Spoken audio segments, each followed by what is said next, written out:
자기 직전에 형광등을 끄는 거는 진짜 나를 너무 기계 취급하는 거거든요. 그래서 제가 그 수면 많이 해가지고 고시를 많이 합격시켰어요. 내가 부른 이유가 있죠. 박사과정 몇 년씩 하잖아요. 제가 이제 잠 잘 재우고 잘 쉬게 이렇게 해가지고 우리나라 인문계 학계는 내가 이끌어간다. 다 졸업시키고 언어학과 어떤 랩은 연구실에서 다 와요. 제가 졸업했다고 나도 졸업하고 싶어.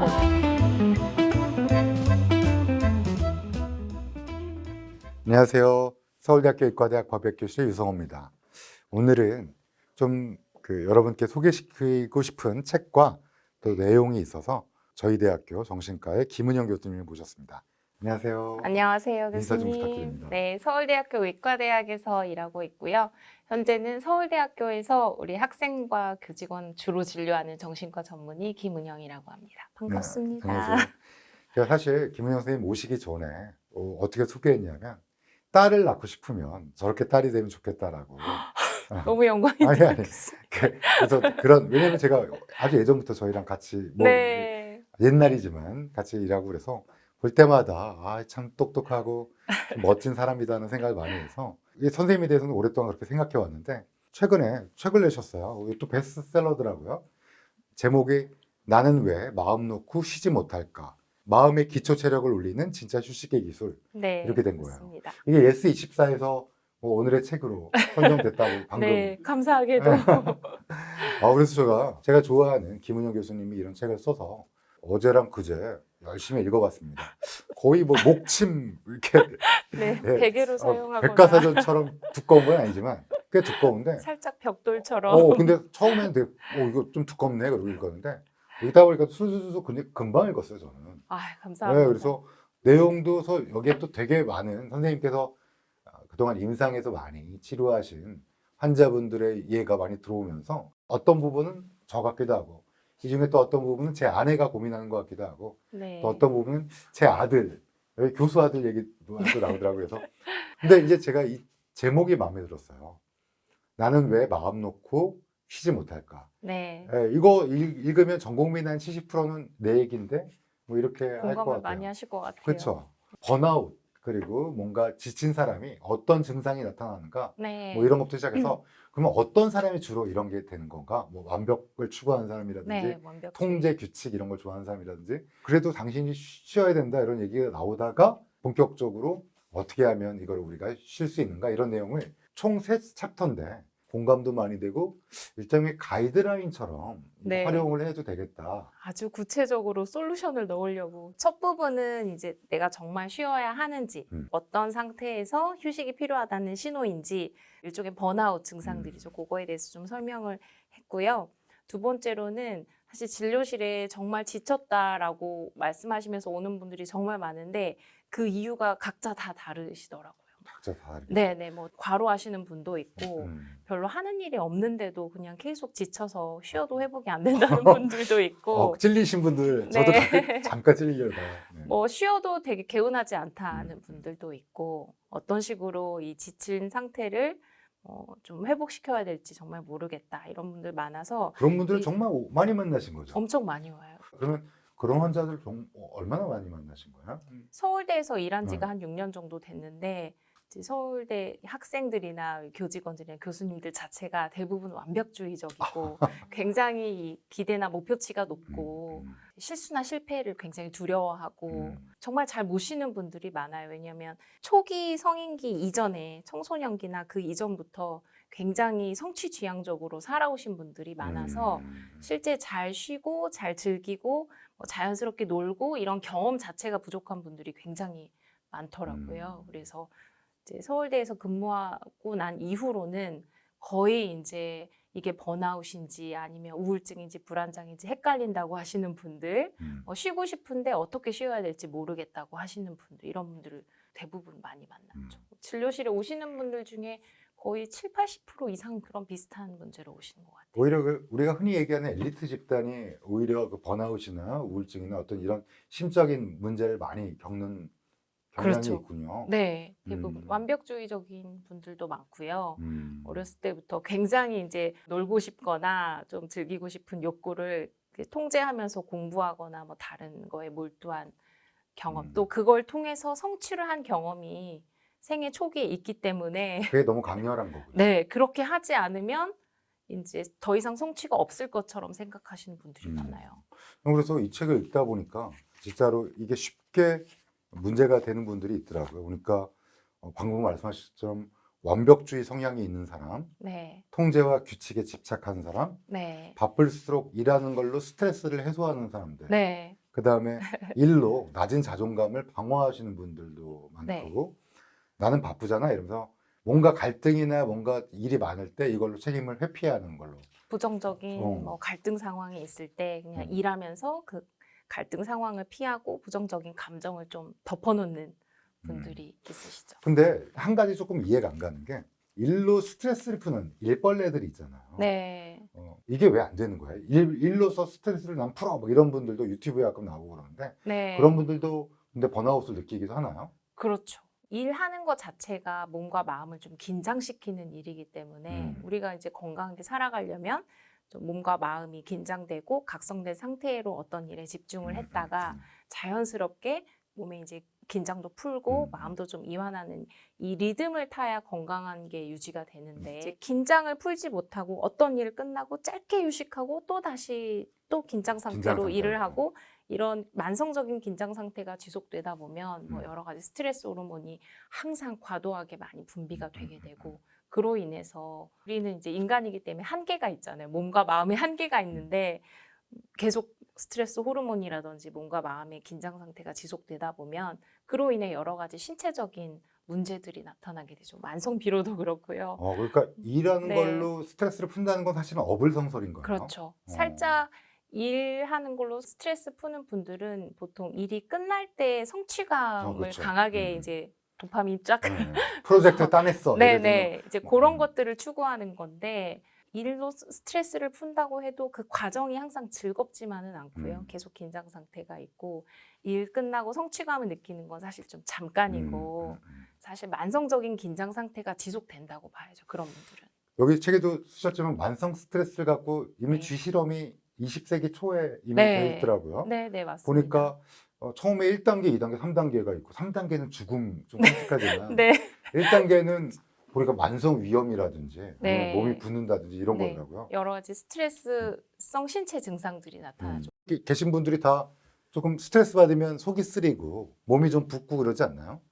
네, 맞습니다. 사람이랑 똑같아서 너무 놀랐어요. 너무 비슷하죠. 네. 그래서 처음에는 스트레스 상황이 딱 닥치면 거의 한 수초 내로 이렇게 호르몬이 쫙 분비가 되잖아요. 노르에피네프린이라든지 도파민이나 이런 것들이 쫙 분비가 되는데 그게 사실은 스트레스가 끝나고 호르몬 분비가 종료되면서 다시 몸이 회복이 돼야 되는데 이 회복될 길이 없이 계속 스트레스 호르몬이 여러 가지 분비가 지속된 상태가 지속되면 소화기, 위장관 기능이라든지 이런 떨어지고 여러 가지 부작, 면역력이 심혈관도 저하되고 문제가 되는 거죠. 심혈관. 그렇죠. 그게 2단계로 갔다가 거기서 돌이킬 수 없는 3단계, 사망까지 이를 수 있다는 거죠. 그렇죠. 2단계까지는 그래도 중간에 쉬어주면 다시 신체가 회복이 되는데 2단계라 하면 이런 거죠.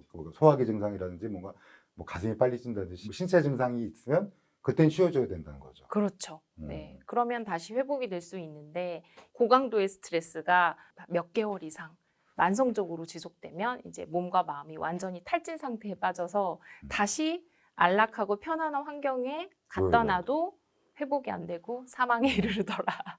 제가 과로사에 대해서 찍었는데 그 아래 댓글을 제가 좀 읽어봤더니 내가 쉬고 싶지 않아서 쉬는 게 아니라 이걸 하지 않으면 생계를 유지하지 못한다. 뭐 이런 댓글이 있더라고요. 맞습니다. 그리고 어쩌면 네. 현대 사회가 약간 우리한테 과도하게 일을 하는 걸 좀 요구하는 사회가 아닌가라는 생각도 좀 드는데 네. 그 사회가 그렇게 요구하는 거는 개인이 그러면 어떻게 해야 되나요? 어쩔 수 없이 시간이 없어서 정말 못 쉬는 분들도 있는데 당장 마감인 뭐 프로젝트가 있다든지 정말 생계 때문에 아르바이트나 일을 여러 가지 해야 된다든지 연구에 의하면 사실 5분이나 10분 정도의 아주 짧은 시간의 휴식, 뭐 마이크로 브레이크라고 하는데 그런 휴식도 몸과 마음을 좀 이완시키고 회복시키는데 되게 도움이 된다고 알려져 있어요. 점심 때 뭐 5분, 10분이 남았을 때 어영부영 뭐 이렇게 쇼츠. 스크롤하거나 저는 막 배달앱 음식 같은 거 구경하고 스크롤하면서 그걸 왜 뭐 구경해요?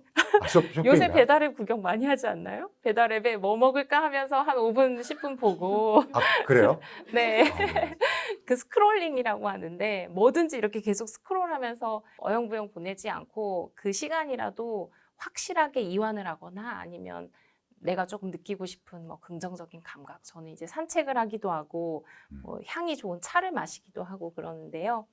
뭐 3분, 5분, 10분이라도 확실하게 나에게 필요한 어떤 긍정적인 감각이나 감정을 느낄 수 있는 활동을 하면 그게 굉장히 회복에 효과가 있다라고 연구가 되어 있어요. 그래서 이제 틈틈이 뭐 서너 시간 걸려서 어디 놀러 가거나 뭐 하루 이틀 걸려서 여행을 가지는 못해도 일상생활에서 틈틈이 나를 좀 확실하게 쉬어가게 할 수 있는 그런 여유를 만들면 좋을 것 같아요.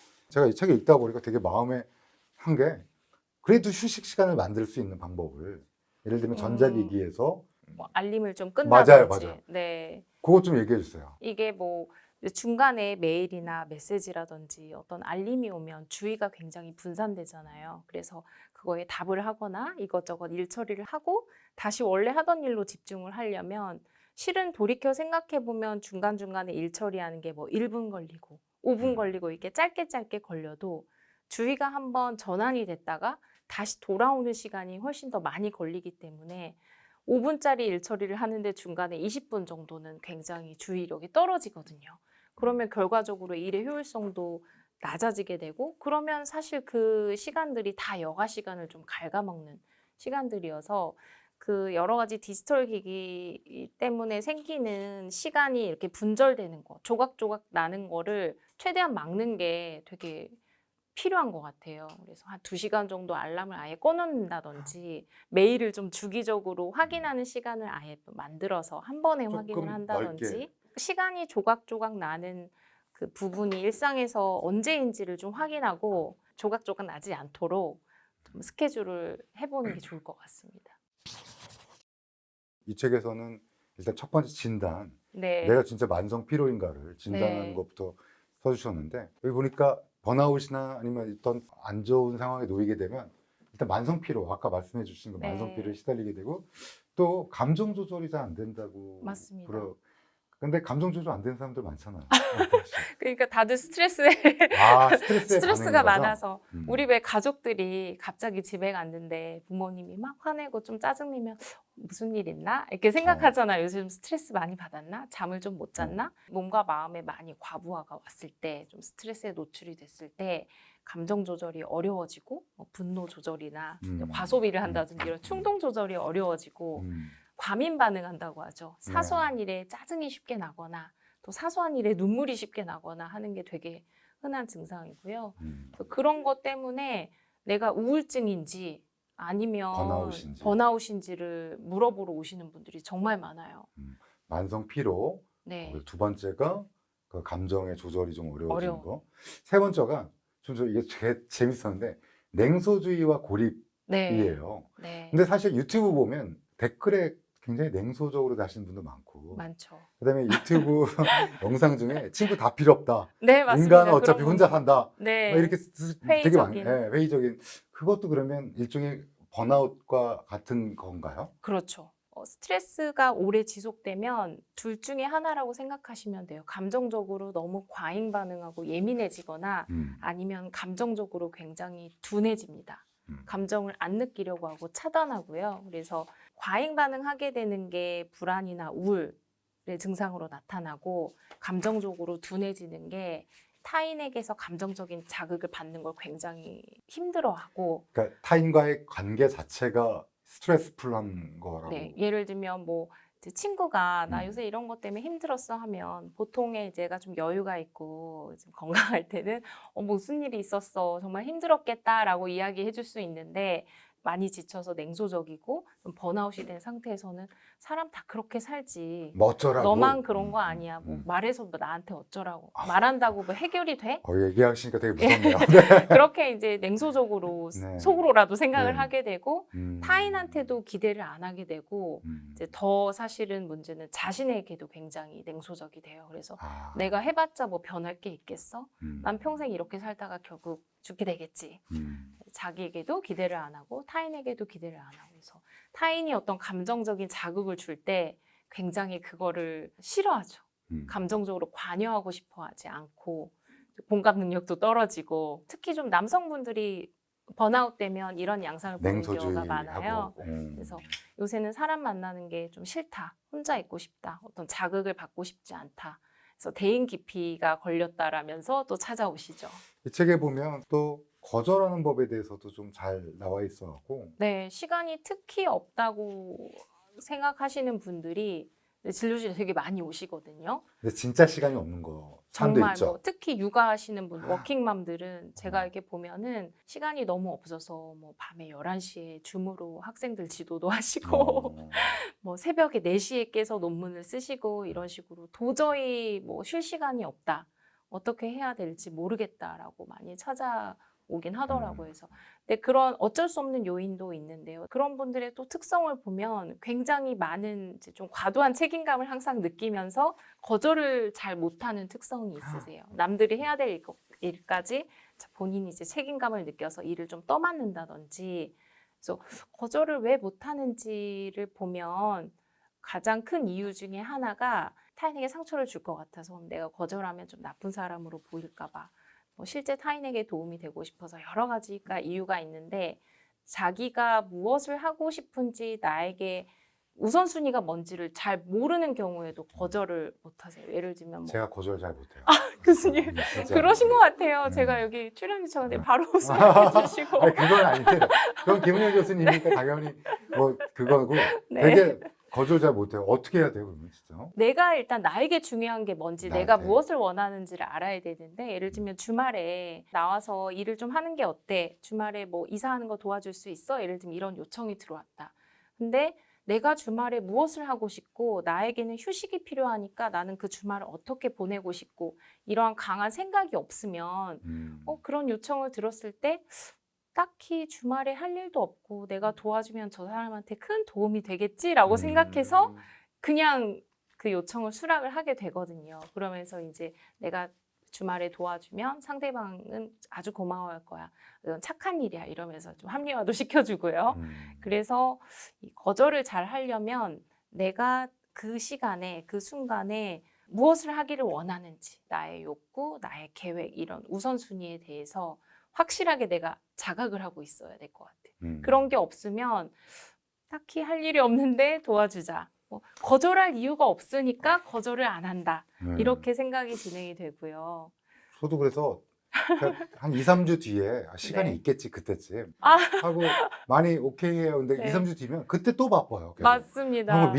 너무 힘들고 맞아요. 막 그런데 거절할 때 어떻게 해야 되죠? 그러면 2, 3주 뒤에도 바쁠 거라고 나한테 우선순위를 좀 더 생각을 많이 하고 지금 네. 내가 바쁘다면 지금. 2, 3주 뒤에는 더 똑같이. 바쁘거나 똑같을 것이다라고 가정을 하고 네, 지금 시간이 없는데 나중에 시간이 날 것이다라고 생각을 하면 안 되는 것 같습니다. 제가 김은혜 선생님한테 읽으면서 꼭 질문해야겠다는 게 바로 이 구절이었는데 거절 이게 정말 중요할 것 같다는 생각이 요즘 많이 들었고요. 또 저도 막 쉴 때 죄책감이 들 때가 많거든요. 네. 왜냐하면 내가 지금 놀고 있으면 다른 사람들은 열심히 일하는데 내가 그만큼 뒤처지는 게 아닐까. 뭐 나의 그 목표를 위해서 조금 더 부지런해야 되는데 내가 이렇게 안 일해도 될까? 뭐 이런 생각을 많이 할 때가 있었어요. 네. 그거는 어떻게? 쉴 때 죄책감을 느끼는 게 사실은 대부분 어렸을 때 양육 환경이랑 우리 엄마가 되게 잘하셨는데. 양육 환경 경험이랑 그다음에 직장 분위기가의 영향을 사실 많이 받아요. 그건 직장 분위기네요, 우리는. 네. 서울대는 좀 그런 것 같습니다. 그래서 예를 들면 어렸을 때도 그 부모님들이 뭔가 멍 때리고 있거나 다른 활동을 할 때 공부하는 거 아니면 다 논다라고 생각하고 너 왜 공부 안 하고 놀고 있니? 이렇게 이분법적으로 생각하고 노는 거를 좀 죄악시하고 뭐 놀면은 좀 게으르다라고 이렇게 은연중에 말을 굉장히 메시지를 많이 주거든요. 난 그냥 가만히 좀 쉬고 있었는데 너 왜 쓸데없이 놀고 있니? 할 일 다 했어? 이러면서 멍 때리지 마. 뭐 네, 예를 들면. 네. 뭔가 생산적인 활동을 하지 않는 거는 다 노는 것이고 노는 거는 뭔가 안 좋은 뭔가 좀 열등한 행동인 것처럼 이런 메시지를 좀 많이 주고요. 뭐 그런 이제 경험이 사실은 되게 중요하고 직장 내에서도 이렇게 휴게실 가서 쉬고 있는데 또 모여서 일 안 하고 논다 이런 식으로 비난하거나 좀 일정을 굉장히 휴식 시간을 이제 고려하지 않고 굉장히 타이트하게 뭐 직장에서 계속 일정을 짜고 이러는 것들이 영향을 많이 미칩니다. 그래서 이런 분들은 생산적인 그런 활동을 하지 않을 때 자기도 모르게 정말 교수님 말씀하신 것처럼 내가 좀 게으른 게 아니야? 뭔가 해야 될 일이 있지 않을까? 이런 이 자기를 비난하는 내면의 목소리가 무의식적으로 막 올라오거든요. 저는 50 전까지 토요일, 일요일 매일 일했어요. 교수님. 네, 그래서 매일까지는 아니고 토요일, 일요일 날 네. 나와서 많이 일했거든요. 네. 이게 오래 지속되다 보면 내가 뭐 좀 바보 같아, 내가 좀 잘 안 돼, 뭐 이런 생각들을 하게 되는 분들도 꽤 있는 것 같아요. 예를 들면 내가 놀고 있으면 나는 안 되는구나 하고 계속적으로 자기를 채찍질한다고 할까요? 자기 비난. 자기 비난. 네. 사실 반성과 자기 비난은 조금 다른 영역이잖아요. 많이 다르죠. 음. 반성이라는 건 미래지향적이고 좀 행동 중심적이고 어떤 특정한 행동에 대해서 그 행동이 뭔가 잘못되거나 좀 실수를 한 부분에 대해서 생각하고 미래에 그 행동을 어떻게 좀 개선할 것인가에 초점을 맞추는 생각이라면 자기 비난은 과거 지향적. 나는 게으르고 무책임한 사람이야. 과거에 내가 뭐를 잘못했는지 이런 것들을 계속 생각하고 내가 좀 가치가 별로 없다. 나라는 존재 자체에 대해서 문제시하는 게 자기 비난인 것 같아요. 그래서 반성을 잘 하시는 분들은 이제 앞으로는 이런 실수나 잘못을 줄이고 이렇게 행동해야겠다라는 식으로 생각이 종료가 되고 좀 개운한 느낌도 드는데 자기 비난에 빠지면 자기 비난을 하고 나서의 감정이 죄책감이나 무력감, 불안, 우울 그다음에 이제 이런 감정에 휩싸이면 더 자신감이 떨어지고 나란 사람이 뭐 달라질 수 있을까? 노력한다고 달라질까? 이런 생각에 휩싸이게 되죠. 결국 자기 비난은 자존감이 낮아지는 방향으로 일어나게 됩니다. 사실 계속 미루고 이러다가 네. 끝까지 일 못하는 분들도 그래서 너무 괴로워하고 네. 그게 악순환이 되고 뭐 이런 분들도 꽤 많이 소개를 해주신 것 같아요. 보니까. 미루기가 엄청 정말 큰 문제인 것 같습니다. 근데 저도 사실은 듀데이 전날까지도 항상 마감 직전에? 네, 저 솔직히 박사학위도 정말 일주일 전에 정말 많이 다 쓴 것 같아요. 거의. 일주일 전이요? 일주일 동안 네. 그러니까 실험 데이터는 다 있었고 쓰면 되는데 그 기간이 되게 많았거든요. 계속 미루고 물론 좀 바쁘기도 했지만 근데 정말 마지막에 미친 듯이 쓰느라고 너무 힘들었어요. 거의 일주일을 밤새고 쓰고 왜 이렇게 미루는 걸까요? 끝까지. 미루기의 핵심은 어떤 일을 미룬다고 했을 때 그 일을 하는 과정이나 그 결과가 부정적일 것에 대한 두려움이 가장 크거든요. 크리티컬한 어떤 부정적인 피드백을 받거나 아니면 이런 것도 미루는 요인 중에 하나인 것 같아요. 내가 논문을 써야 되는데 내 생각만큼 집중을 못할까 봐. 내가 논문을 써야 되는데 내가 아는 게 생각보다 적을까 봐. 너무 어려울까 봐. 그래서 정말 많이 그런 마음도 미루더라고요. 그런 마음도 있었고 너무 불안한 거예요. 이게 박사 거리가 되나? 왜 나는 네. 열심히 했는데 선생님들이 통과시켜줄까? 갖은 비난을 받지 않을까? 사실 부정적인 생각 때문에 계속 늘어지는 거야.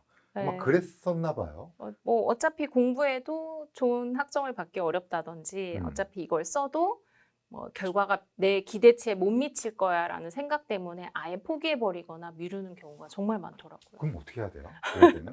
기대치를 현실적으로 조정을 하고 예를 들면 어차피 선생님한테 혼날 거 제대로 제 기한에 내자 이건가요? 뭐 일단은 내가 무엇을 두려워하는지를 알아야 되는 것 같아요. 두려움의 실체를. 왜냐하면 제가 이제 그런 것들을 이제 상담할 때 물어보면 나는 그냥 게으르고 의지가 없는 사람이다. 그래서 문제다라고 생각하고 진료실을 오시는데 사실은 그 안에 어떤 두려움이나 불안, 잘하고 싶은 마음이 좀 숨겨져 있다는 거를 알고 내가 무엇을 기대하고 있는지를 좀 정리를 해보고 그 기대가 너무 현실적인지 예를 들면 이런 경우가 있거든요. 공부를 하면 나는 무조건 뭐 학점이 잘 나와야 되고 내가 논문을 쓰면 모든 사람한테 칭찬을 받아야 된다라는 기저에 신념이 깔려 있을 수도 있거든요. 근데 그게 되게 비현실적인 생각이잖아요. 비현실적이죠. 그런 이야기를 하면서 네. 아, 내가 굉장히 비현실적인 기대나 신념을 가지고 있었구나를 깨닫고 그걸 좀 현실적으로 조정하는 이제 작업을 하는데 내가 논문을 열심히 쓰기는 할 테지만 누군가에게 부정적인 피드백을 받을 수 있고 난 학생이기 때문에 불완전한 면이 있을 수 있어. 그렇지만 할 수 있는 데까지 해보자. 이런 식으로 현실적인 기대로 기대를 조정하고 내가 할 수 있는 부분이 무엇인지로 이제 생각을 전환하는 거예요. 전환하는 게 필요하죠. 두려움을 일단 직면해야겠네요. 뭔지가 네. 명확히 내가 해야 되고. 무엇을 두려워하는지. 내가 왜 이렇게 미룰까? 나는 게으른 사람이니까, 나는 원래 안 되는 사람이니까 이런 게 아니라 네, 그냥 그건 자기 비난일 네, 뿐이고 진작에 알았으면 제가 박사학위를 그렇게 힘들게 안 썼을 텐데. 또 이런 경우도 있어요. 어떤 경우는 마감까지 막 미루면서 내가 제일 집중을 잘했을 때 과거에 이틀 밤을 샜더니 레포트를 다 맞아. 쓴 적이 있어. 어. 그러니까 이번에도 이틀 남았으니까 어떻게든 되겠지 하고 계속 미루시는 전데요. 분들이 많아요. 그게 네. 약간 그걸 막무가내로 생각하시는 경우도 있거든요. 음. 아, 어떻게든 되겠지. 대책 없이 넷플릭스 보고 유튜브 보고 하는데 그런 걸 소망적 사고라고 해요. wishful thinking이라고 해서 어떻게 되겠지? 내가 생각하고 내가 바라는 대로 현실이 이루어질 것이다라고 쉽게 생각을 해버리고 그냥 믿어버리는 거죠. 진짜로. 진짜로 그러는데. 네, 근데 그런 소망적 사고도 이제 주변에서 보기에는 보통 부모님들이 그런 거 보면 되게 걱정을 하시거든요. 아. 공부를 계속 안 하고 안 있는데 하는데 뭐 성적 잘 나오겠지. 네, 뭐. 그렇게 생각을 해버리는 건데 어. 그것도 사실은 기저에는 되게 과도한 두려움이나 불안, 불확실성이 큰 상황에서 보통 소망적 사고가 많이 생겨요. 저는 사실은 반작용적으로 소망적 사고가 생긴 것 같고요. 원래는 굉장히 비관적인 사람이라서 항상 최악을 생각하고 일을 하거든요. 네, 근데 그렇게 하다 보니까 너무 힘들어서 그다음부터는 반대로 마음속으로 잘 되겠지 하는 계속 저를 북돋아주는 말을 하다 보니까 이제는 어떻게든 잘 되겠지로 넘어가서 이거 어떻게 해야 너무 되나. 네, 마감까지 너무 이것도 좀 안 좋은 거군요. 그렇게. 너무 반대 방향으로. 여기 선생님 보다 보니까 선생님 이야기가 많이 있던데 선생님 이야기 중에 매일 똑같이 펠로우 시절에 전임의 시절에 네, 네. 어디 계셨던 거예요? 병원 그 건물이 아니라 의학교육연수원 있는 그 건물에 네. 거기는 완전히 떨어져 있는데요. 네, 네, 병원이 완전히 완전 떨어져 있는 떨어졌는데 방통대 옆에 거기에 그 왜 갇혀 있던 거예요? 거기가 저희 연구실에서 방 하나를 이렇게 얻은 거예요? 부여받아가지고 몇 년 이제 썼는데 그 책상이 많은데 저 혼자만 그 책상 중에 하나를 차지하고 지도 교수님 누구셨어요? 안 나가죠 안 교수님. 교수님 친하잖아, 진짜. 절대 나. 네, 그때 혼자 출근하고 퇴근하고 처음에는 너무 좋았는데 그리고 아무도 터치를 안 하는데요? 그렇죠. 그러니까 늦게 와도 되고 일찍 가도 안 되고. 와도 되는 거 아니에요, 그러면? 그렇죠, 교수님. 그렇지만 저는 이제 특유의 이 예, 성실함으로 네, 압니다. 특히 내면의 성실성. 목소리를 가지고. 네. 정말 근데 그러면 되게 좋은데 아무도 없으니까. 네, 근데 그렇게 되다 보면 자기가 자기 삶을 제대로 못 살 수도 있지 않나 생각이 드는데. 맞습니다. 이게 루틴을 지키는 것도 너무 힘들고 일단 기본적으로 자극이 별로 없으니까 굉장히 좀 정신이 황폐해지고 이게 모든 거를 스스로 조절하고 이렇게 해야 된다는 게 굉장히 부담스럽더라고요. 그래서 옆에 이제 사람이 없으니까 사실 우리가 어떤 일을 할 때 내 일이 가치가 있는지 내가 잘 하고 있는지 주변의 타인으로부터 좀 인정을 받고 좀 대화를 나누고 그 가치를 확인하거나 이러는 게 사실 어떤 사람의 정체성이나 자존감을 유지하는 데 굉장히 중요하거든요. 그렇겠네요. 그런데 일주일에 한 번 랩미팅 빼고는 옆에서 내가 하는 일에 대해서 대화를 나누거나 이게 얼마나 중요한지 좀 가치를 되새기거나 내가 잘 하고 있는지를 이제 미러링 받는다고 하는데 그런 것들이 없으니까 굉장히 좀 힘들더라고요. 직장인이라면 보통 사실은 여기서 좀 떠나고 나 혼자서 일하고 싶고 네. 터치 안 받고 싶고 이런 게 사실은 굉장히 열망인데 오히려 그런 삶을 하다 보면 저는 오히려 더 안 좋을 것 같아요. 그런 삶이. 한 달도 못 버틸걸요. 한 달도. 보통의 직장인들은. 예, 예. 네. 그러면 보통은 안 나오게 되고 무너지고 그렇죠. 늦게까지 하다가 또 뭔가 근태 관리가 잘 안 되고 분명히 그럴 것 같은데 잘 버텨내셨네요. 그래서 이제 그때 여기 책에도 썼는데 제가 각종 취미 생활을 하고 네, 저녁 끝나고 나서 막 아로마 테라피, 네, 뭐 비누도 새벽 2시에 만드시고 막. 맞습니다. 어. 뭐 여러 가지 많이 배우고 어. 이제 이 의료계 아닌 다른 활동하면서 다른 영역에서 일하시는 분들도 만나려고 노력을 하고요. 그러니까 이 외로움이라는 고통이 아주 끔찍한 고통이라는 걸 그때 알게 됐는데 사실 이 외로움이라는 게 우리가 모든 사람들이 사회적인 욕구가 있는데 나의 감정을 좀 수용받고 싶고 내 가치를 좀 인정받고 싶고 나의 행동에 대해서 긍정적인 피드백을 받고 싶은 사회적인 욕구가 있는데 그 사회적인 욕구가 충족이 잘 안 되고 계속 결핍이 이루어지면 그걸로부터 고통을 느끼거든요. 이 고통이 굉장히 그때 정말 뼈저리게 느꼈던 것 같아요. 그러니까 지금 선생님 얘는 완전히 다른 거고 보통 이제 많은 분들은 사회적 고립을 스스로 선택하는 분들도 있잖아요. 이 사회적 고립을 선택한다는 게 사실 어떤 불안이나 타인에 대한 상처를 받았다든지 부정적인 감정들에 대해서 자기를 방어하려고 관계를 조금 줄이거나 회피하고 고립을 선택하는 분들이 있을 수 있는데 요즘 되게 많아요. 진짜 법약하니까 진짜로 네. 진짜로 많으세요. 그런데 사실 그렇다고 해서 어떤 외로움이라는 고통을 느끼지 못하거나 그러는 건 전혀 아니죠. 오히려 심적 고통은 더 심화될 수 있는 거죠, 분명히. 그렇죠. 내면이 치유되거나. 그렇긴 어렵죠. 우리는 타인과의 관계를 추구하고 타인과의 이제 근접성을 추구한다고 하는데요. 이게 애착 이론에서 보면은 어떤 관계 안에서 안전함을 느끼고 사랑을 느끼고 수용받고 싶은 욕구가 정신분석 이론에서는 무의식적인 욕구라고 하고 있기 때문에 태어나면서부터 우리는 무의식적으로 대상을 추구하고 근접성을 추구하고 관계를 추구하는 존재이기 때문에 사회적으로 뭐 큰 상처를 받았을 때 따돌림이나 괴롭힘이나 배신이라든지 이런 상처를 받았을 때 나를 방어하기 위해서 고립을 선택하긴 하지만 우리 사회적인 욕구나 이런 건 충족이 되지 않기 때문에 이중의 고통을 느낄 수 있을 것 같아요. 참 어려운 얘기네요, 정말. 네. 그러면 진짜 쉰다는 거. 여기 제목이 쉰다는 거잖아요. 네. 근데 쉰다는 거는 책 도입부에 그냥 멈춤만 있는 게 아니라 누워서 그냥 이게 보는 게 아니라 사실은 회복이 돼야 된다고 말씀을 네, 그렇죠. 강조를 하셨잖아요. 저 굉장히 마음에 와닿았는데 선생님께서 좀 소개시켜 네. 주시면 어떤 거가 있을까요? 네. 그러니까 휴식이라는 게 제가 이게 진료실에서 이렇게 쉬었는지 물어보면 쉬었다고 하는데 쉬고 나서 오히려 더 피곤해졌다. 쉬고 나도 그때뿐이고 효과가 별로 없다. 그게 이제 쉬어도 잘 개운하지 않고 뭐 회복된 느낌이 없는 이유가 첫 번째로 이제 양적으로 쉬는 시간 자체가 부족할 수도 있어요. 예를 들면 많은 분들이 요새 너무 바쁘고 막 멀티태스킹을 하고 갓생러처럼 시간을 꽉꽉 채워서 생산적인 활동을 하는 것들이 막 추앙이 되다 보니까 본인의 몸에 대해서 약간 기계적으로 생각하면서 내가 일주일 동안 야근하고 잘 안 쉬고 주말에 하루 정도 하루 종일 자면은 내가 회복이 되겠지 이렇게 너무 쉽게 생각하시는 경우가 있어요. 뭐 예를 들면 뭐 한 2주 동안 열심히 일하고 반나절 내가 맞아요. 아무것도 안 하면 조금 회복이 돼야 되는데 왜 안 되죠? 하면서 이상하다면서 혹시 우울증이 아닐까 또 이렇게 찾아오시기도 하는데 양적으로 일단 부족한 경우가 많아요. 제가 이제 우스갯소리로 이야기를 할 때는 내가 한 일주일 정도 무리를 해서 과로를 했다. 그러면 회복하는데 그보다 한 세 배 정도의 시간이 필요하다고 이야기를 설명을 해주거든요.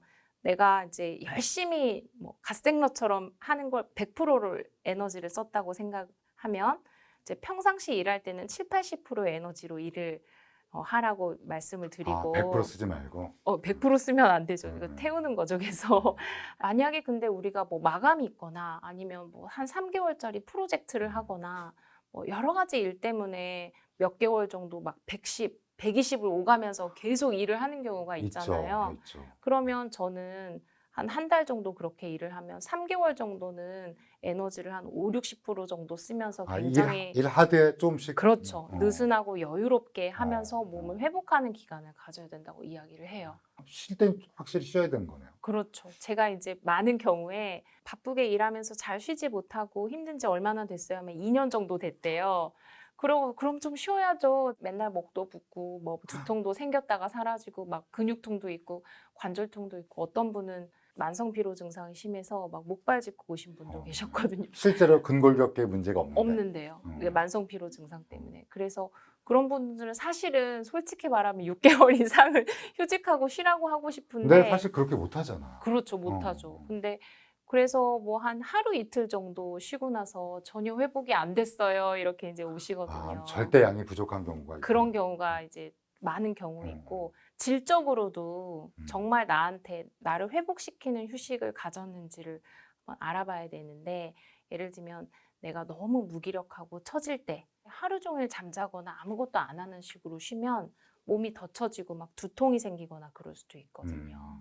그래서 내가 너무 처지거나 막 생각하는 속도도 느려지고 실수도 잦아지고 뭘 자꾸 까먹고 그러니까 몸과 마음이 전반적으로 활력이 떨어지고 각성 수준이 낮은 상태로 지쳐 있으면 나에게 자극과 활력을 주는 즐거움을 주는 그런 에너지를 주는 좀 놀이라든지 색다른 운동이라든지 이런 식으로 좀 에너지를 충전해 주는 방향의 휴식이 필요하고 반대로 내가 너무 과민해져 있고 만성적으로 긴장되어 있고 계속 초조하고 가만히 있어도 뭔가 움직여야 될 것 같고 그렇게 긴장 상태로 지쳐 있다면 완전히 따뜻한 욕조에 몸을 담근다든지 완전히 몸과 마음을 이완할 수 있는 방향으로 쉬어야 되는 거죠. 그러려면 내가 지금 무기력한 방향으로 지쳐 있는지 과민하고 예민하고 긴장하고 초조한 방향으로 지쳐 있는지 이런 것들을 잘 자각하는 것도 굉장히 중요한 것 같아요. 야, 그 쉬는 것도 사실은 스트래티지가 있군요. 어떤 타입이냐에 따라 자기 자신의 정확한 걸 판단하고 네. 그거에 따라 좀 쉬는 게 좀 더 네. 질적으로 훨씬 좋은 휴식이 될 수 있는 그렇죠. 거군요. 내가 너무 긴장되어 있고 각성도가 올라가 있을 근데 때는 그렇게 내려주고. 그렇게 긴장된 휴식하는 분들도 많나요? 뭐 예를 들면 이제 네. 제가 대표적으로 그랬는데 하루 종일 뭐 레지던트 때 하루 종일 피곤하게 일하고 잠도 잘 못 자고 계속 약간 흥분 상태인데 이제 스트레스를 푼다고 뭐 밤에 노래방에 간다든지 밤에 뭐 영화를 보러 가고 뭔가를 또 배우러 가고 하면 그때는 살짝 이제 도파민이 나오니까 또 재밌고 흥분이 되는데 결과적으로는 신체적으로 너무 더 지치고 계속 흥분된 자극을 계속 주니까 이제 도움이 별로 안 됐고 사실은 이제 그때 필요한 건 빨리 집에 가서 이완. 몸과 마음의 긴장을 완전히 풀 수 있는 여러 가지를 했으면 훨씬 더 잠은 짧은 시간에 자도 훨씬 더 이제 깊게 잘 수 있고 좋았을 텐데 일하고 또 어디 가서 스트레스 풀고 흥분된 상태에서 그러면 그게 잠을 좀 못 잘 자고. 살펴야겠네요. 많은 분들이 일한 다음에 스트레스 푼다고 막 술도 먹고 즐겁게 보내고 이러다 집에 와서 스트레스 푼다고 생각하는데 오히려 그게 또 긴장성을 높여갖고 안 좋을 수- 각성도를 계속 높여서 오히려 길게 자도 잠이 얕아지거든요. 그래서 회복이 충분히 안 되고 그런 거죠. 그리고 어떤 분들은 이제 스트레스 받으면 아까 말씀드렸듯이 감정적으로 굉장히 무뎌지고 기억력 떨어지고 실수 잦아지고 생각하는 속도가 굉장히 느려지는 그런 분들이 있어요. 우울증에 가까워지는 건가요, 그러면? 우울증도 좀 초조해하는 우울증이 있고 반대로 잠을 엄청 많이 자고 네. 이렇게 둔해지는 방향의 우울증이 수가 있어요. 있군요. 예, 그래서 스트레스 받는 사람들도 스트레스 받으면 예민해지고 막 각성. 감각적으로 좀 과민해지는 분들이 있고 어떤 분들은 이제 시험 전에 잠 엄청 많이 자는 분들 그런 있죠. 있죠. 잠 많이 자고 느려지고 많이 먹고 뭔가 몸도 굉장히 무겁게 느껴지는 분들이 있어요. 이런 분들은 오히려 조금 자극이나 활력을 줄 수 있는 운동이라든지. 네, 운동하고 내가 이런 상태일 때 어떤 종류의 휴식이 어떤 종류의 활동이 나를 좀 더 편안하게 하고 회복의 감각을 주는지 이런 것들을 많이 테스트를 해봐야 된다고 생각을 하고요. 일상생활에서 이제 저한테 많이 물어보시거든요. 한 가지를 정해주세요. 뭘 해볼지 가장 효과가 좋은 걸 알려주세요. 우리 한국 사람의 이렇게. 특징이에요. 예. 이거 하나 정해달라고. 빨리 답을 달라고 하는데 답을 당연히 줄 수 없고 저도 네. 엄청나게 많은 시행착오를 겪고 또 그 답을 준다고 해서 꼭 맞는 게 아니라 자기가 맞는 게 따로 있으니까. 맞아요. 또 안 맞으면 제가 이제 몇 가지 추천해 드렸는데 안 맞으면 저거 치료받아 상담받아 소용없다 이러고 또 안 오시거든요. 그래서 답을 안 주고 약간 이제 호기심을 가지고 나에 대한 예를 들면 우리가 뭐 점심 때 분식집에 가면 오늘은 뭘 먹을까? 이게 맛있을까? 이렇게 고민하잖아요. 좀 가벼운 마음으로 약간 그런 마음으로 이 활동이 나에게 좀 도움이 될까? 내가 너무 긴장될 때 다른 사람들은 이러이러한 방법으로 좀 이완을 한다던데 이게 나한테도 좀 괜찮을까? 이렇게 약간 호기심을 가지고 하나하나씩 테스트를 해보면 좋을 것 같아요. 알아요. 내가 휴식을 취해야 되는 건 분명 아는데 아까도 뭐 여러 번 말씀했지만 이래도 되는 건가? 놀아도 되는 네. 건가? 내가 뒤처지는 거 아닌 건가? 네. 이렇게 생각하는 분이 많을 것 같은데 휴식을 좀 취할 수 있게 하려면 어떤 마음을 품어야 되는지 뭐 네. 이런 게 좀 맞아요. 어떤 분들은 이렇게 가만히 어떤 하던 일의 생산적인 활동을 멈추면 너무 잡생각이 많이 난다. 부정적인 감정이나 생각이 떠올라서 차라리 뭔가에 열중하는 게 낫다. 이렇게 하시는 분도 있고, 이제 교수님 말씀하신 것처럼 이제 자기 비난의 목소리들이 올라와서 뭔가를 자꾸 하게 된다. 이렇게 이야기를 하시는 분들이 있는데, 이런 생각이 떠오르면 내가 왜 이런 생각을 하고 있지 하면서 또 왜 나는 쉬려고 하면 이런 부정적인 감정이나 생각이 떠오르지? 이 이유가 뭘까? 내가 뭔가 혹시 해야 되는데 못한 일이 있으니까 불안한 게 아닐까? 그 생각에 되게 빠져드는 경우가 많은데 보통은 나 게으른 거 아니야? 그렇게 생각 떠오르면 내가 게으르다는 막 증거를 찾아내기 시작하거든요. 내가 이것도 안 했고 남들은 저거 하는데 나는 이것도 안 했었지 하면서 역시 난 게을러. 그러니까 뭔가를 하면 내가 마음이 편해질 거야.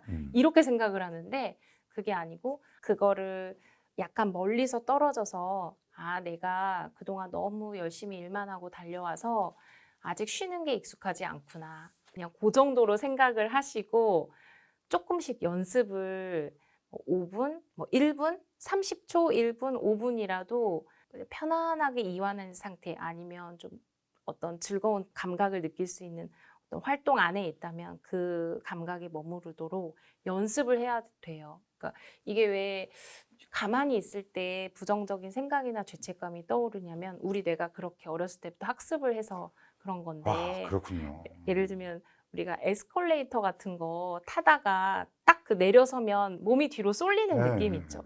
그러니까 우리가 어렸을 때부터 항상 계속 긴장 상태로 뭔가를 해야 된다는 마음을 가지고 살다 보면 우리 신경계가 계속 긴장 상태에 있는 것을 정상이라고 학습을 하고 우리가 삶을 살아가는데 안전한 행동 방식이라고 학습을 해서 멈추면 오히려 신경계가 더 긴장하고 더 불안해하고 뭔가 위협적인 상황이 벌어질 수도 있다. 이렇게 이제 오랫동안 학습을 해온 거라 세팅을 좀 다시 할 수 있도록 연습을 좀 해야 합니다. 그래서 우리 신경 가소성에 의해서 마음 챙김이든 뭐 휴식이든 경험하는 거에 따라서 또 우리 뇌가 다시 달라질 수 있기 때문에 경험을 늘려주시는 게 좋을 것 같아요. 듣다 보니까 우리가 아이들을 키우는 것도 정말 중요할 것 같아요. 키우는 양육 방식이. 네, 왜냐하면 아이들에게 그런 휴식이나 뭐 멈춤, 회복이라는 그런 능력을 가질 수 있도록 채근하지 말고 공감하면서 따뜻하게 자존감을 갖게 키우는 게 그 아이가 나중에 편안하게 휴식할 수 있고 또 일할 땐 또 일할 수 있는 네. 그런 사람을 키울 수 있는 좋은 방법이 아닐까라는 생각이 선생님 말씀 듣다 보니까 드네요. 네, 어렸을 때부터 아주 편안한 감각도 양육자와의 관계에서 느껴보고 아주 즐겁고 흥분되는 경험도 양육자와의 관계 안에서 충분히 경험을 하면 이제 성인이 돼서도 사실 뭐 길을 가다가 예쁜 꽃을 봤다. 그때 어떤 즐겁거나 편안한 마음이 들었다면 그걸 좀 충분히 즐길 수 있는 사람이 될 수 있는데 어렸을 때 약간 긍정적인 경험이나 감각을 충분히 누린 경험이 부족하면 길가에 꽃이 피면 꽃 폈네 하고 그냥 쓱 지나가게 되고 이게 이제 즐기는 것이 학습이 안 된 거죠. 참 그 양육 얘기하다 보니까 생각이 네. 났는데 요즘엔 모든 부모님들이 공부에 관심이 많잖아요. 네. 그래서 ADHD 약을 그 공부 잘하는 약이라고 이렇게 아이에게 먹게 하는 경우도 있는데 그건 어떻게 맞아요. 생각하세요? 그거는 당연히 안 되죠. 안 실제로 되죠. 뭐 아이뿐만이 아니고 이제 저는 대학생, 대학원 20, 30대를 많이 보는데 저한테 이제 이렇게 많이 이야기를 하죠. 집중이 안 되니까 일을 더 오래 하게 되고 그러니까 쉴 시간이 없다. ADHD 약을 먹어서 일을 효율적으로 하면 저녁에 쉴 수 있지 않겠느냐. 성인 ADHD다. 그렇죠. 네, 그렇게 얘기하시는 분들이 정말 많이 와요. 근데 사실 대부분 번아웃 되고 뭐 우울하거나 불안하면 주의력이나 이제 집중력이 떨어지는 게 굉장히 보편적인 어떤 현상이거든요. 현상이죠. 그렇죠. ADHD가 아니라. 그렇죠. 네. 그 아동기에 이렇게 누구나 봐도 저 친구는 조금 과잉 행동이라든지 충동성, 주의력 저하가 심해서 ADHD다라고 진단이 가능한 그런 고전적인 ADHD인 분들도 있는데 사실 집중력이라는 게 ADHD, 정상 이렇게 딱 구분되는 게 아니고 집중력은 이렇게 스펙트럼으로 있는 거라 요 경계선에 애매하게 있는 분들이 상당히 많아요. 근데 어렸을 때는 이게 잘 눈에 띄지 않고 이렇게 지내다가 성인이 돼서 아주 고도의 인지 기능이 필요한 작업을 할 때, 뭐 저희 같은 경우에는 박사 논문을 쓴다든지, 논문을 쓴다든지, 고도의 주의력, 그리고 뭐 놀거나 게임을 하다가 다시 원래의 어려운 작업으로 돌아오는 이 주의 전환 능력, 이런 것들이 필요한 일을, 어려운 일을 할 때 경계선에 있는 분들이 주의력 문제를 아주 심각하게 경험하고 오시는 경우가 굉장히 많아요. 이게 이제 요새 성인 ADHD로 진단되는 분들이 굉장히 늘어나는 이유 중에 하나인 것 같아요. 그럼 그런 분들한테는 약물 처방을 해주시는 거예요? 사실 ADHD라는 게 사실은 타고난 소인이 굉장히 영향을 많이 끼치는 소화기 발달 질환인데 그런 거에 포함이 되지 않는데 성인기에 갑자기 이렇게 심각한 주의력 문제를 겪는 분들이 있을 때 일상생활이나 그분이 하시는 일에 얼마나 지장이 미치는지를 이제 고려를 하고 아동기에 어떠한 경험이 있었는지를 조금 고려해서 그러면 실제로는 휴식을 못 취해서 집중력이 흐트러진 걸 수도 있고 엄청 많죠. 네, 그 대부분 가성 그런 거, ADHD라고 슈도 ADHD 분들이 엄청 많아요. 진짜가 아니라 번아웃 되면 다 싫죠. 뭐 네, 하기도 주의력, 싫고. 기억력 다 떨어지고 이게 만성 피로 증후군에도 주의력과 집중력 저하가 진단 기준에 들어가 있거든요. 그래서 그런 경우도 있고 또 어떤 경우는 기대치가 너무 높아서 본인이 주의력 저하가 심하다고 생각하신 경우도 있는데 사실은 내가 이 정도 할 수 있는데 나는 원래 더 잘할 수 있는데 네. 병 때문에 안 된 거다. 한 2~3시간 막 몰입하고 집중해야 되는데 과거에 뭐 고등학교 때 그렇게 했는데 지금 안 되기 때문에 ADHD다. 50대에는 잘 안 돼요. 그렇군요. 그러니까 성인은 정말로 잘 봐야 되는 여러 가지 것들이 있군요. 네. 근데 사실은 소아는 제가 지금 어렸을 때 떠올려도 누군지 짐작이 가는 걔는 아마 ADHD였을 거다라고 생각된 친구가 있거든요. 또 저희 아이 친구 중에서도 그런 애가 있었는데 약을 먹었는데 정말 얌전해진 거예요. 네. 그러니까 갑자기 선비처럼 변하고. 맞아요. 의젓해지고. 예. 근데 그것 때문에 오히려 의젓해지니까 공부 잘해지는 거 아닌가? 이게 학습 능력과도 관계가 있는 건가요, 확실히? 사실 ADHD가 아닌 분들도 이 정신 자극제, ADHD 치료제를 복용을 하면 각성도도 좀 올라가고요. 좀 피로감이 줄어들어요. 그리고 속도가 좀 빨라지고. 그러니까 커피 많이 마셨을 때랑 좀 비슷할 수 있어요. 애들한테 커피 마시는 거랑 비슷한 거군요. 그렇죠. 근데 이게 제가 잘못된 생각할 수도 있는데 이게 인위적인 약물로 각성을 시키는 거잖아요. 그렇죠. 그럼 분명히 도파민이라든지 여러 가지 체계에 문제가 생길 수도 있지 않나요? 교란이 되죠. 그렇죠. 네, 그래서 일단은 심장이나 심혈관계에 부담이 될 수 있고요. 저희 어렸을 때 각성제라고 팔았거든요. 그거 진짜 아세요? 모릅니다. 각성제를 1980년대에는 바카스? 각성제라고 먹으면 잠이 안 와요. 그 약이 무슨 약인지 모르겠는데 저는 안 먹어봤는데 욕심 있는 친구들은 먹고 다음날 시험 망치고 막 이랬거든요. 네. 그게 ADHD가 아닌데 그렇게 각성 목적으로 여러 가지 정신 자극제를 복용하면 심박수가 이제 빨리 뛰니까 약간 불안하고 초조해지고 감정 기복이나 이런 게 좀 불안정성이 생길 수가 있거든요.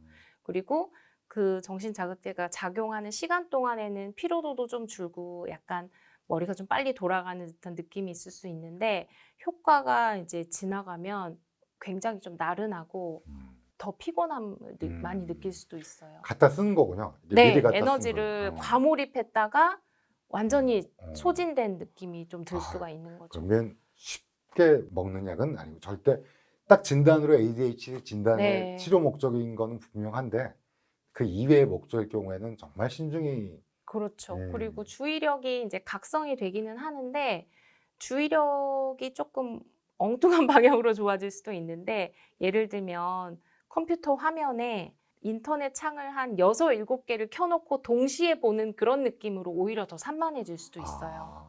그러니까 각성은 되는데 흥분이 되고 각성이 되는데 그러니까 다다다다다다 이렇게 그렇죠. 아주 체계적이고 이렇게 집중해서 일에 몰입하는 게 아니고 좀 산만한 상태로 이 일 저 일을 막 약간 흥분해서 하는 그런 느낌으로 된다고 하시는 분들이 많아요. 어. 그래서 정말 뭐 ADHD라고 막 이렇게 이야기하시는 분들 가끔 제가 테스트 용도로 좀 처방을 해드리긴 하는데 하루 이틀 정도 복용해 보시라 그러면 별로 효과가 없고 오히려 너무 흥분되고 좀 초조하고 약간 감정 불안정성이라든지 이런 것들이 생기고 식욕이 떨어지고 이제 무엇보다도 아이들은 수면이나 그렇죠. 수면 문제가 굉장히 커져서 키도 안 클 수도 있고. 네, 식욕이 떨어지니까 어렵죠. 짜증도 늘 수 있고요. 예, 그래서 야, 함부로 복용하면 안 함부로 됩니다. 복용하면 안 되는군요. 그렇군요. 어찌됐든 참 오늘 선생님 모시고 정말 쉼이라는 것도 어떤 가이드라인이 좀 필요하구나. 네. 나한테 맞는 게. 이 책 나는 왜 마음 놓고 쉬지 못할까? 굉장히 재밌게 또 생각할 게 굉장히 많고 여기에 보면 제가 또 여기서 일부러 안 했는데 부탁하는 방법 같은 것도 도움 네, 요청하기. 도움 요청하는 네. 방법 이것도 사실은 잘 못하는 분들이 많은데 구체적인 방법도 제시해 주셔서 즐겁게 책을 잘 읽었습니다. 이 책은 어떤 분이 읽으시면 좋을까요? 몸과 마음이 많이 지쳤는데 어떻게 해야 될지 잘 모르겠다고 하시는 분, 이 또 제목대로 쉬려고 하면 불안하거나 그런 분들. 사실 이 책 읽으면 내가 왜 불안한지 다 알아요. 왜냐면 여기에 유진이, 영민이 다 그 중에 한 명은 분명히 납니다. 네, 진짜로 쫙 읽다 보면 저도 한 2명 정도가 저랑 어렸을 때 비슷하고 지금 비슷한 분도 한 분 있고 그래갖고 이거 읽다 보면 이게 내 얘기를 혹시 갖다 쓴 건가? 왜냐면 이건 우리 모두 다 한 번씩 겪는 문제일 수도 있으니까. 네. 선생님도 이 문제를 겪었다고 솔직히 여기다 쓰시고. 자, 마지막 질문 드릴게요. 네. 그러면 남산 갔다 오셨나요? 이 책 맨 마지막에 내 네. 남산을 바라보며 저기를 밤에 가야겠다 생각하셨는데. 네, 한번 그 해질녘에 노을에 그 남산타워에 올라가서 서울을 너무 바라보고 싶다. 갔다 그런데 오셨나요? 아직 못 갔습니다. 나는 왜 마음 놓고 쉬지 못할까? 왜 저자께서 나는 남산에 올라가지 못할까? 언젠가 그러면 꼭 남산에 갔다 오시기를 기원하겠습니다. 감사합니다. 교수님. 이 책 저는 누구한테 추천하고 싶냐면 진짜로 잘 쉬고 싶으신 분, 내일 휴일인데 어떻게 쉬어야 되나 피곤할지도 모르겠다 이렇게 생각하시는 분들은 아마 전 국민의 90% 정도는 아마 해당되실 것 같은데 그런 분들이 한번 읽어보시면 굉장히 좋을 것 같습니다. 이건 뭐 광고도 아니고 홍보도 아니고 제가 네. 선생님 굉장히 존경하고 아끼는 후배라서 오늘 모시고 같이 좀 이야기 나누고 싶었으니까요. 잘 이 책 읽고 한번 도움을 받아보시기 바랍니다. 또 마지막으로 우리 구독자님들께 한마디 꼭 해주시기 바랍니다. 네. 휴식이라는 것을 이제 시간이 남을 때 좀 일과 반대되는 상태 이렇게 생각하지 마시고 우리가 일하면서 굉장히 힘든 순간도 많고 좌절하는 순간이 많기도 하고요. 그런 어려운 일을 할 때 내가 원하고자 하는 일을 할 때 반드시 그 에너지를 공급해 주는 게 필요한데 그 휴식이 아주 그 에너지를 공급해 주는 원천이라고 생각을 합니다. 그래서 아주 질이 좋은 휴식을 통해서 여러분이 하시는 일, 그 다음에 사랑, 관계 모든 게 다 잘 이루어지셨으면 좋겠습니다. 네. 진짜 번아웃이 온 것 같거든요. 어떻게 여기 있으니까.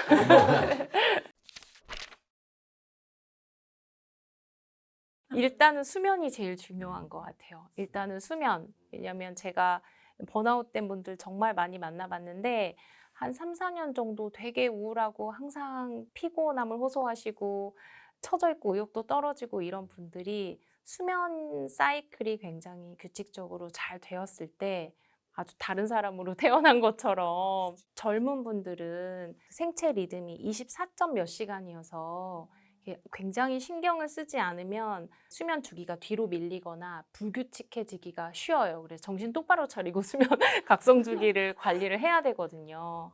그래서 그것만 잘 맞춰줬을 때 우울하거나 불안한 게 굉장히 많이 해소가 되는 걸 제가 정말 경험을 많이 했고 수면 각성 주기 맞출 때 가장 중요한 거는 아침에 보는 강한 햇빛이거든요. 그래서 몇 시에 자든 상관없이 일정한 시간에 깨서 강한 빛을 보면 우리 뇌의 각성 스위치가 켜져요.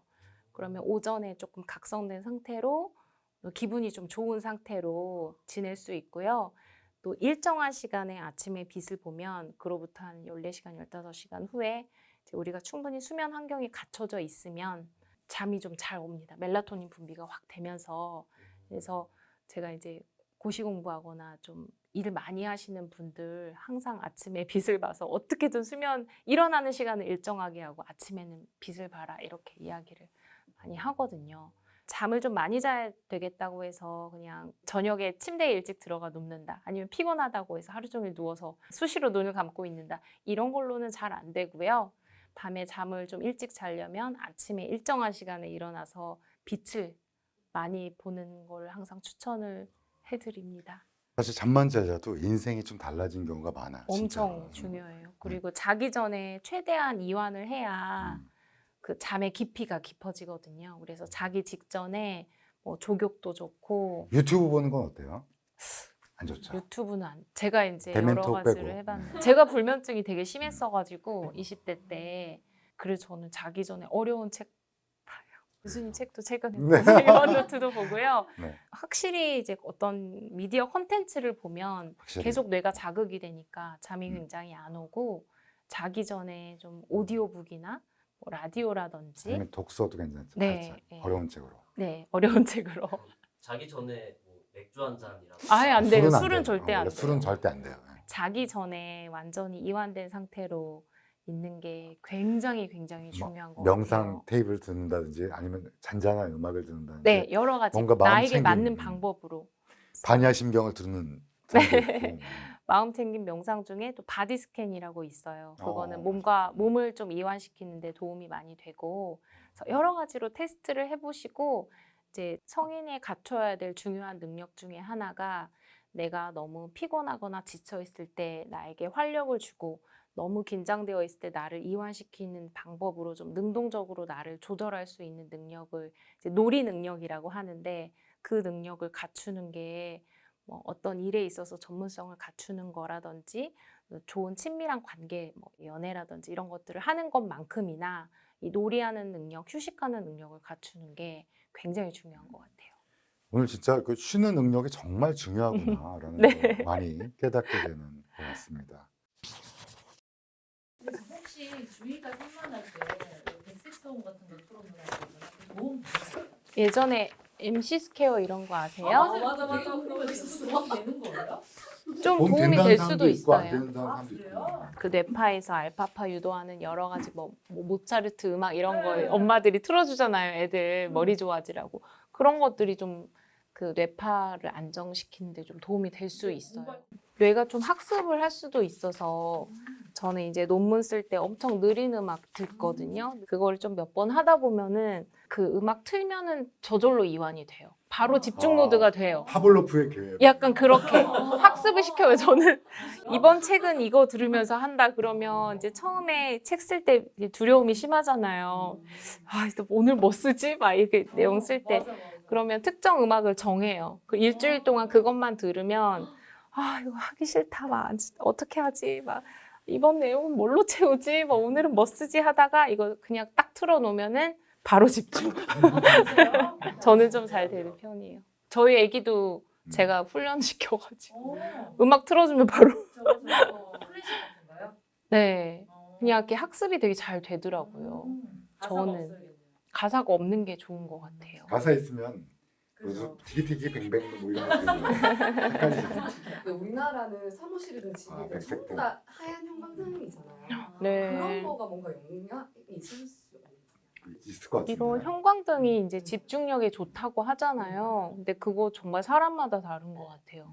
저도 되게 그 빛의 자극이 좀 눈 아프고 그래서 노란불에 익숙해져 있다가 다시 여기서 백색을 하니까 밤에 너무 그거 자체가 좀 쨍하고 뭔가 맞아요. 부담이 그래서 되더라고요. 밤에는 한 이제 자연에 맞추면 돼서 이렇게 밖이 어두워지기 시작하면 그거에 맞춰서 조도를 낮춰줘야 돼요. 근데 우리 집사람 모든 걸 다 켜. 막. 네, 너무 화려한 게 그러니까 사람 따라 너무 그 힘들어. 자기 직전에 형광등을 끄는 거는 진짜 나를 너무 기계 취급하는 네, 거거든요. 네. 그래서 저희 집은 한 이제 8시부터 조명을 한 이제 집에 4개가 있다. 그러면 이제 조도를 낮춰줘. 호텔방처럼 낮춰줘서 불을 이제 마지막에 9시에 탁 끄면은 이제 저희 아기가 이제 그거에 적응이 돼가지고 이제 조도가 점점 낮아지면 이제 약간 이렇게 멍해지기 시작해서 불을 결정적으로 탁 끄면 이제 잠을 자거든요. 수면에 그 되게 중요해요.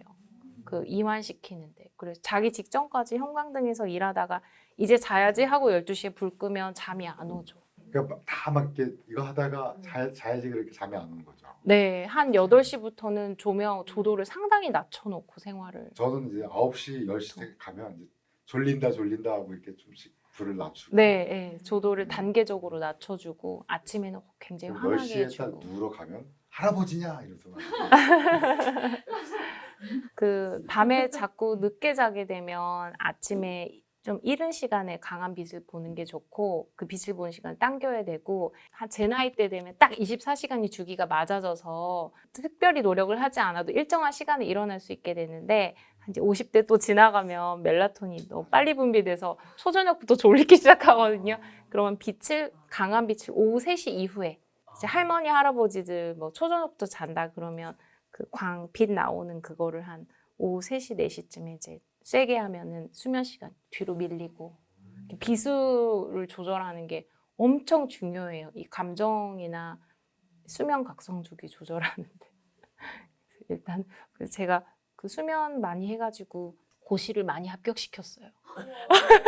고시생들 하루 종일 실내에서 하루 종일 일정한 조명에서 보통 형광등 켜놓고 밤늦게까지 공부하잖아요. 그러다가 낮에 햇빛도 안 보고 그러니까 그걸 한 몇 년, 2, 3년 하잖아요. 행정고시나 이런 그죠. 회계사 시험.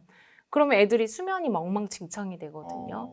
밤에 못 자고 또 낮에 공부할 때 계속 멍하고 그래서 빛을 확실하게 이제 그 개 훈련시키듯이 네, 그 라이트 박스 사가지고 확실하게 30분씩 아침에 쬐주고 저녁에 조도 확실히 낮춰주면 수면제 양도 많이 줄여가지고 저 수면제보단 그게 훨씬 훨씬 나아요. 멜라토닌도 멜라토닌으로 조절하는 거예요. 멜라토닌도 주고 빛도 해가지고 그 사이클을 맞춰주면 서카디안 리듬이라고 네, 그거를- 서카디안 리듬을 맞춰주면 낮에 이제 훨씬 각성도나 집중력이 올라가서 이제 한 2, 3년씩 떨어진 애들이 다 이제 고시 합격해서 내가 부른 이유가 있잖아.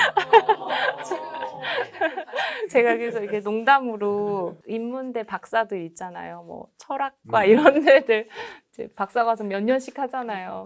너무 힘들어. 뭐 언어학과 이런 거 너무 어렵던데요. 박사 논문 보면 제가 이제 그 잠 잘 재우고 잘 쉬게 이렇게 해가지고 우리나라 인문계 학계는 내가 이끌어간다. 다 졸업시키고 지도 교수님도 있지만 그리고 잠을 이제 또 충분히 약도 재워서. 처방해 해주니까 2, 3년 동안 못 쓰던 박사 논문을 이제 쓰기 시작해서 그렇지 왜냐하면 디펜스까지 간다.